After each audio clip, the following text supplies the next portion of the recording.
Rising Suns Academy.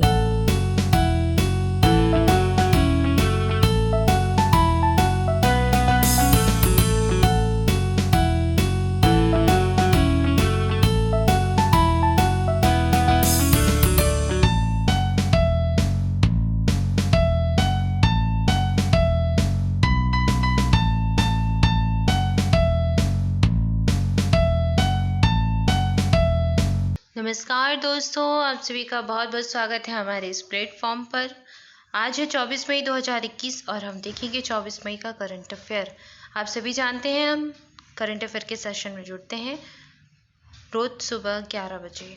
तो दोस्तों, ये जो सेशन है, ये जो करंट अफेयर का वीडियो है, आप सभी के लिए इम्पॉर्टेंट है। आप किसी भी एग्ज़ाम की तैयारी कर रहे हो, ये आपके लिए इम्पॉर्टेंट है। इसलिए आप सभी को डेली करंट अफेयर का वीडियो ध्यान से देखना है। पूरा वीडियो ध्यान से देखें, वीडियो के लास्ट तक बने रहें मेरे साथ। आइए चलिए स्टार्ट करते हैं। पहला प्रश्न दिवस से संबंधित है। अंतर्राष्ट्रीय जैव विविधता दिवस, international day of biological diversity या फिर बायोडाइवर्सिटी, ठीक है, इंटरनेशनल डे ऑफ बायोडाइवर्सिटी कब मनाया जाता है? ऑप्शन है 10 जनवरी, 22 मई, 25 अगस्त या फिर 12 जुलाई। इस प्रश्न का राइट आंसर है ऑप्शन बी, 22 मई।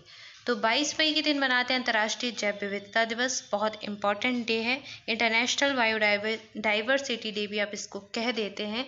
तो इम्पॉर्टेंट है, एग्जामिनर्स का फेवरेट डे है ये मई महीने का, तो बहुत पूछा जाता है और बहुत सारे प्रीवियस एग्जाम्स में ही पूछा जा चुका है। तो इम्पॉर्टेंट डे है, आपको याद रखना है। इम्पॉर्टेंट भी है, इस वर्ष की जो थीम है वो है we are part of solution. क्या थीम हो जाएगी? We are part of solution, यानी कि हम समाधान का हिस्सा हैं। किस समाधान का? जैव विविधता को बचाने का समाधान। तो हम समाधान का हिस्सा हैं, we are part of solution, ये इस वर्ष की थीम है। नोट कर लीजिए, सभी स्टूडेंट नोट कर लें। अच्छा, आपको कंफ्यूज नहीं होना है, क्योंकि जो वर्ष 2020 की थीम थी वो भी कुछ ऐसी ही थी, सॉल्यूशन से रिलेटेड थी, कुछ मिलती जुलती थी। क्या थी 2020 की थीम? 2020 की थीम थी our solution our solution are इन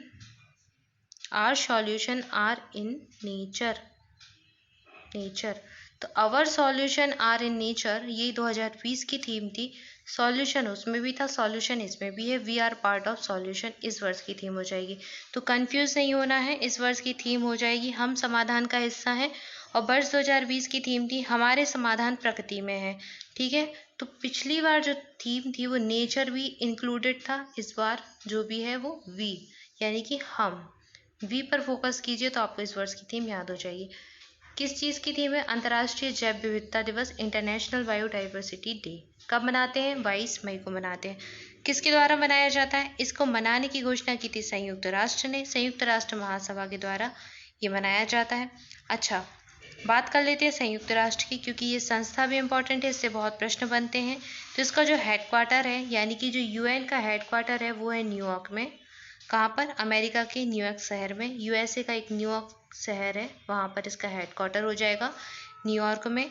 इसके बाद इसकी स्थापना कब हुई थी? बहुत पूछी जाती है, स्थापना की डेट याद रख लें, 24 अक्टूबर 1945 को, 1945 में यूएन यानी कि संयुक्त राष्ट्र की स्थापना हुई थी। और संयुक्त राष्ट्र के वर्तमान महासचिव कौन है?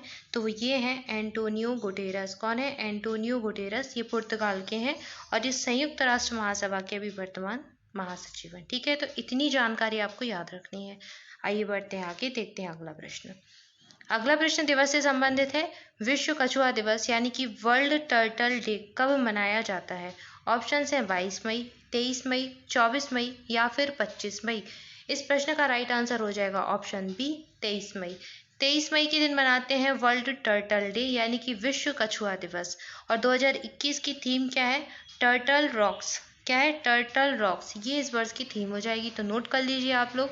और 23 मई को मनाते हैं विश्व कछुआ दिवस, 22 मई को क्या मनाते हैं? अंतर्राष्ट्रीय जैव विविधता दिवस। तो दोनों दिवस आपको याद कर लेने हैं। आइए बढ़ते हैं आगे, देखते हैं अगला प्रश्न। अगला प्रश्न है, बेलारूस देश में भारत के नए राजदूत के रूप में किसको नियुक्त किया गया है? ऑप्शन है आपके ओमान चांडी, ए के एंटनी, आलोक रंजन झा या फिर के कृष्णन कुट्टी। इस प्रश्न का राइट आंसर हो जाएगा ऑप्शन सी, आलोक रंजन झा। तो आलोक रंजन झा को नियुक्त किया गया है बेलारूस का नया राज्यपाल। ठीक है, तो ये राजदूत बेलारूस में नियुक्त हो जाएंगे आलोक रंजन झा। आलोक रंजन झा इससे पहले कहाँ के राजदूत थे? इससे पहले ये यूएसए यानी कि संयुक्त राज्य अमेरिका, यूएई यानी कि संयुक्त अरब अमीरात और अफगानिस्तान में राजदूत के रूप में काम कर चुके हैं। इसके बाद ये नियुक्त हुए हैं अभी बेलारूस के राजदूत। ठीक है ना, और वर्ष 2002 से ये आईएफएस अधिकारी हैं, यानी कि फॉरेन सर्विसेज में ये 2002 से हैं। ठीक है, तो इनका नाम याद रखना है। आपसे वनडे एग्जाम स्पेशली रेलवे के एग्जाम में राजदूत पूछे जाते हैं। अन्य देशों के जो राजदूत होते हैं, जो भारत के राजदूत अन्य देशों में होते हैं, वो आपसे पूछे जाते हैं, तो आपको नाम बहुत अच्छे से याद रख लेना है। ठीक है, आलोक रंजन झा। बात कर लेते हैं बेलारूस की, चूंकि ये बेलारूस के राजदूत नियुक्त हुए हैं।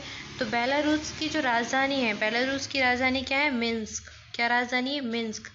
और बेलारूस की मुद्रा क्या है? रूबल। यहाँ की मुद्रा है रूबल। और यहाँ के जो प्रेसिडेंट है, यहाँ के जो प्रेसिडेंट हैं वो कौन है? अलेक्जेंडर लुशानको। कौन है?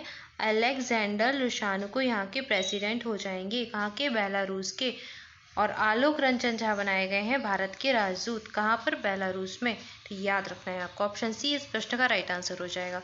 आइए बढ़ते आगे, देखते हैं अगला प्रश्न। नेक्स्ट है, हाल ही में मार्था करम्बू कूम किस देश की पहली महिला मुख्य न्यायाधीश बन गई हैं? ऑप्शन है केन्या, ब्राजील, सऊदी अरब या फिर चिली। इस प्रश्न का राइट आंसर है ऑप्शन ए केन्या। ये बन गई है केन्या की पहली महिला मुख्य न्यायाधीश। तो ये ऐसी पहली महिला है केन्या देश की जो मुख्य न्यायाधीश के पद पर नियुक्त हुई है, मुख्य न्यायाधीश बनी है। नाम क्या है? मार्था करम्बू कूम। ये बनाई गई है मुख्य न्यायाधीश। ये यहाँ की एक कट्टर महिला अधिकारी कार्यकर्ता है जो यहाँ की मुख्य न्यायाधीश नियुक्त हो गई हैं। ठीक है, केन्या की राजधानी क्या है? नैरोबी। क्या राजधानी हो जाएगी? नैरोबी। यहाँ की मुद्रा हो जाएगी केन्याई सीलिंग। क्या? केन्याई सीलिंग यहाँ की मुद्रा हो जाएगी। और यहाँ के जो प्रेसिडेंट हैं वो कौन है? Uhuru Kenyatta. कौन है? उहुरु केन्याटा यहाँ के प्रेसिडेंट हो जाएंगे। इनका नाम नोट कर लीजिए आप, केन्या के। ऑप्शन ए इस प्रश्न का राइट आंसर हो जाएगा। आइए देखते हैं अगला प्रश्न। नेक्स्ट है, किस राज्य सरकार ने अस्पताल के बेडों की ऑनलाइन बुकिंग के लिए अमृत वाहिनी नामक मोबाइल एप्लीकेशन लॉन्च किया है? ऑप्शन है छत्तीसगढ़, झारखंड, बिहार या फिर मध्य प्रदेश। इस प्रश्न का राइट आंसर है ऑप्शन बी झारखंड। तो झारखंड के जो मुख्यमंत्री हैं हेमंत सोरेन, इन्होंने ऑनलाइन बुकिंग के लिए अमृत वाहिनी नामक मोबाइल एप्लीकेशन लॉन्च किया है। अमृत वाहिनी मोबाइल एप्लीकेशन किससे संबंधित है? बेडों से संबंधित। यानी कि अभी जो कोविड के टाइम पर कोरोना के जो मरीज होते हैं उनको बेड की समस्या आ रही थी, उनको जो हॉस्पिटल होते हैं वहाँ पर बेड अवेलेबल नहीं होते, तो इस समाधान के लिए, इस समस्या के समाधान के लिए ऑनलाइन बुकिंग अब की जाएगी। किसकी? बेडों की। तो बेड्स की ऑनलाइन बुकिंग के लिए ऐप लॉन्च किया गया है, अमृत वाहिनी इसका नाम है। नाम से कंफ्यूज नहीं होना है, अमृत वाहिनी किसका ऐप है? बेड से संबंधित है। ठीक है, तो इतना याद रखिए। अच्छा, बात कर लेते हैं झारखंड की। झारखंड के मुख्यमंत्री कौन है? मैंने आपको बता ही दिए, हेमंत सोरेन यहाँ के मुख्यमंत्री हो जाएंगे। यहाँ के वर्तमान राज्यपाल कौन है? तो वर्तमान राज्यपाल यहाँ की द्रौपदी मुर्मू है। कौन है? द्रौपदी मुर्मू है। और झारखंड की राजधानी क्या है? झारखंड की राजधानी है रांची। तो याद रखना है आपको। ठीक है, ऑप्शन बी इस प्रश्न का राइट आंसर हो जाएगा। आइए बढ़ते आगे, देखते हैं अगला प्रश्न। अगला प्रश्न है, किस देश ने पॉलीथीन प्लास्टिक के आयात पर पूर्ण रूप से प्रतिबंध लगा दिया है या पूर्ण रूप से रोक लगा दी है? ऑप्शन है नेपाल, इजराइल, भारत या फिर तुर्की। इस प्रश्न का राइट आंसर है ऑप्शन डी तुर्की। तुर्की ने पॉलीथीन की जो निर्यात है, पॉलीथिलीन प्लास्टिक के आयात पर पूर्ण रूप से प्रतिबंध लगा दिया है। तो ये देश है तुर्की। ऑप्शन डी इस प्रश्न का राइट आंसर हो जाएगा। इंपॉर्टेंट क्वेश्चन है, याद कर लीजिए। आइए देखते हैं अगला प्रश्न। अगला प्रश्न है, कोविड-19 संक्रमण के कारण किस खेल को अनिश्चित काल के लिए स्थगित कर दिया है? ऑप्शन है Asia cup, Mexico cup, Dilip Singh trophy या फिर डूरंड कप। इस प्रश्न का राइट आंसर हो जाएगा option A Asia cup. Asia cup को स्थगित कर दिया गया है अनिश्चित काल के लिए। किस वजह से? कोविड-19 संक्रमण के कारण। तो अभी जितनी भी प्रतियोगिताएं स्थगित हो रही हैं तो उनका एक ही कारण है कोविड-19। तो आपको याद रखना है एशिया कप हो गया है अनिश्चित काल के लिए स्थगित। देखते हैं अगला प्रश्न, बढ़ते हैं आगे। नेक्स्ट है, हाल ही में 51वां यानी कि 51th हस्तशिल्प और उपहार मेला का उद्घाटन कहाँ पर किया गया? ऑप्शन है दिल्ली, हैदराबाद, लखनऊ या फिर भोपाल। इस प्रश्न का राइट आंसर हो जाएगा ऑप्शन ए दिल्ली। तो दिल्ली में किया गया है इसका उद्घाटन 51 नंबर का ये हस्तशिल्प और उपहार मेला हो जाएगा। ये किससे संबंधित होता है? जी हस्तशिल्प कलाकारी से संबंधित होता है। यहाँ पर देश भर की हस्तशिल्प कलाएं प्रस्तुत की जाती हैं। तो ऑप्शन ए इस प्रश्न का राइट आंसर हो जाएगा। दिल्ली में इसका हाल ही में उद्घाटन किया गया है। इसका नंबर याद रखना है, कितने नंबर का था ये? 51वें नंबर का था, 51 नंबर का ये मेला था। ठीक है, आइए देखते हैं अगला प्रश्न। नेक्स्ट प्रश्न है आपके लिए, आर्टिफिशियल इंटेलिजेंस यानी कि एआई पर आधारित ऑनलाइन खाता खोलने के लिए स्टेट बैंक ऑफ इंडिया यानी कि एसबीआई किसके साथ समझौता किया है? ऑप्शन है आपके हाइपरवर्स, नेक्स्ट है माइक्रोसॉफ्ट, एल&टी या फिर रिलायंस। इस प्रश्न का राइट आंसर है ऑप्शन ए हाइपरवर्स। तो एसबीआई ने हाइपरवर्स के साथ समझौता किया है, किस लिए? आर्टिफिशियल इंटेलिजेंस आधारित ये ऑनलाइन खाता खोलने को लेकर। तो अब हाइपरवर्स और एसबीआई मिलकर ऑनलाइन खाता खोलने को लेकर आर्टिफिशियल जो इंटेलिजेंस होता है उसका उपयोग करने वाले हैं, इसी के ऊपर प्रोजेक्ट बनाने वाले हैं। तो अब आप जो ऑनलाइन खाता खोलेंगे तो उसमें आर्टिफिशियल इंटेलिजेंस का प्रयोग किया जाएगा। ऑप्शन ए है हाइपरवर्स, इसका राइट आंसर हो जाएगा। ये कंपनी है और स्टेट बैंक ऑफ इंडिया ने इसके साथ किया है समझौता। तो आपको नाम याद रखना है कंपनी का, क्या नाम है? हाइपरवर्स। ठीक है, आइए देखते हैं अगला प्रश्न। अगला प्रश्न है आपके लिए, कौन विश्व कोरियोग्राफी अवार्ड 2020 जीतने वाला पहला भारतीय बन गया है? ऑप्शन से हर्षवर्धन सिंह, शक्तिकांत दास, अमित शाह या फिर सुरेश मुकुंद। इस प्रश्न का राइट आंसर है ऑप्शन डी सुरेश मुकुंद। तो सुरेश मुकुंद विश्व कोरियोग्राफी अवार्ड 2020 जीतने वाले पहले भारतीय बन गए हैं। ऑप्शन डी इस प्रश्न का राइट आंसर हो जाएगा। अगला प्रश्न है, सो गाइस ये था आज का करंट अफेयर। आज के लिए आपका प्रश्न है, भारतीय चिकित्सा अनुसंधान परिषद यानी कि आईसीएमआर ने कोविड-19 की टेस्टिंग के लिए किस होम किट को मंजूरी प्रदान कर दी है? ऑप्शन है कोविसेल्फ, आयुष 64, फाइजर बायोएनटेक और ऑक्सफोर्ड एस्ट्राजेनेका। इस प्रश्न का राइट आंसर आप सभी को कमेंट बॉक्स में करना है। आप सभी आंसर करने की कोशिश करें, क्योंकि आप जितना लिखोगे आपको उतना अच्छा याद हो जाएगा। और जो प्रश्न आप लिख दोगे एक बार, जिसका आंसर आप लिख दोगे, वो आपका कभी गलत नहीं होगा। किसी एग्जाम में आपका आंसर गलत नहीं होगा।